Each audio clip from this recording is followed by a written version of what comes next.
ಶುಲ್ಕದ ಅಗತ್ಯವಿರುವ ವಿದ್ಯಾರ್ಥಿನಿ ಅನ್ಯ ನೆಲದ ಮೇಲೆ ಹಣ ತುಂಬಿದ ಪರ್ಸ್ ಅನ್ನು ಕಂಡುಕೊಂಡಳು. ಅದನ್ನು ಇಟ್ಟುಕೋ ಎಂದು ಒಂದು ಆಕರ್ಷಕ ಆಲೋಚನೆ ಪಿಸುಗುಟ್ಟಿತು. ಆದರೂ ಅದು ನಿಜವಾಗಿಯೂ ತನ್ನದಲ್ಲ ಎಂದು ತಿಳಿದು ಅವಳ ಹೃದಯದಲ್ಲಿ ಒಂದು ಅಶಾಂತಿ ಮೂಡಿತು. ಅವಳ ಸ್ನೇಹಿತ ರೋಹನ್ ಅವಳ ಅನಿಶ್ಚಿತತೆಯನ್ನು ನೋಡಿದನು. ಅನ್ಯ, ಯಾರಾದರೂ ಆ ಹಣವನ್ನು ನಿಜವಾಗಿಯೂ ಅಗತ್ಯಪಡಬಹುದು ಎಂದು ರೋಹನ್ ಸೌಮ್ಯವಾಗಿ ಹೇಳಿದನು. ಅವರು ಹಿರಿಯ ಸುಮನ್ ಅವರಿಂದ ಸಲಹೆ ಪಡೆಯಲು ನಿರ್ಧರಿಸಿದರು. ಪ್ರಾಮಾಣಿಕತೆ ಒಂದು ಆಧ್ಯಾತ್ಮಿಕ ಅಭ್ಯಾಸ, ಪ್ರಿಯ ಮಗು ಎಂದು ಹಿರಿಯ ಸುಮನ್ ದಯೆಯಿಂದ ಸಲಹೆ ನೀಡಿದರು. ಸತ್ಯವಾಗಿ ಬದುಕುವುದು ನಿಮ್ಮನ್ನು ಸಾರ್ವತ್ರಿಕ ದೈವಿಕ ತತ್ವಗಳೊಂದಿಗೆ ಹೊಂದಾಣಿಕೆ ಮಾಡುತ್ತದೆ, ಆಂತರಿಕ ಶಾಂತಿಯನ್ನು ತರುತ್ತದೆ.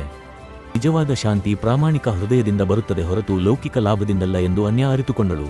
ರೋಹನ್ನ ಬೆಂಬಲದೊಂದಿಗೆ ಅವಳು ಪರ್ಸ್ ಅನ್ನು ಹಿಂದಿರುಗಿಸಲು ನಿರ್ಧರಿಸಿದಳು. ಅವರು ಕಾಯುತ್ತಿದ್ದರು ಮತ್ತು ಶೀಘ್ರದಲ್ಲೇ ಒಬ್ಬ ಅಸಮಾಧಾನಗೊಂಡ ಮಹಿಳೆ ಆತುರದಿಂದ ಹುಡುಕುತ್ತಾ ಕಾಣಿಸಿಕೊಂಡಳು. ನನ್ನ ಉಳಿತಾಯ ಎಂದು ಅವಳು ಕಣ್ಣೀರಿನಿಂದ ಅಳುತ್ತಾ ಹೇಳಿದಳು. ಅನ್ಯ ಮುಂದೆ ಬಂದು ಶಾಂತವಾಗಿ ಪರ್ಸ್ ಅನ್ನು ಕೃತಜ್ಞತೆಯ ಮಹಿಳೆಗೆ ಹಸ್ತಾಂತರಿಸಿದಳು. ಮಹಿಳೆಯ ಸಂತೋಷದ ನಿರಾಳತೆ ಅಪಾರವಾಗಿತ್ತು. ಅವಳು ಅವರಿಗೆ ತುಂಬಾ ಧನ್ಯವಾದಗಳನ್ನು ಅರ್ಪಿಸಿದಳು. ಅನ್ಯಾಳ ಆಳವಾದ ಶಾಂತಿ ಮತ್ತು ಸಂತೋಷವನ್ನು ಅನುಭವಿಸಿದಳು.